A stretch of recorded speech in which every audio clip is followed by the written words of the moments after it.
নমস্কার বন্ধুরা, চলে এসেছি আর একটা নতুন শর্ট ভিডিও নিয়ে।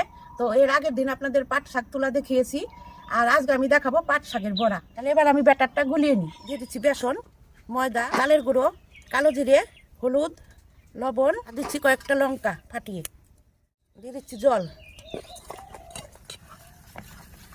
আর আমি উনুন জ্বালিয়ে দিয়েছি, কড়াই গরম হয়ে গেছে। এখন দিয়ে দেবো তেল। এবার আমি বড়াগুলো দিয়ে দেবো।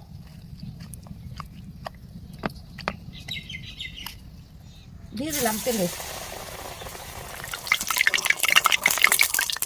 ঠিক আছে বড়া, এবার আমি তুলে নিচ্ছি। এবার খেয়ে দেখি কেমন হয়েছে। দেখতে তো খুব সুন্দর লাগছে।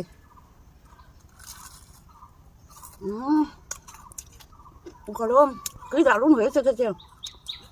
তাহলে বন্ধুরা, ভিডিওটা কেমন লাগলো কমেন্টে জানাবেন, আর ভালো লাগলে লাইক, শেয়ার, সাবস্ক্রাইব করবেন। ভালো থাকবেন, সুস্থ থাকবেন।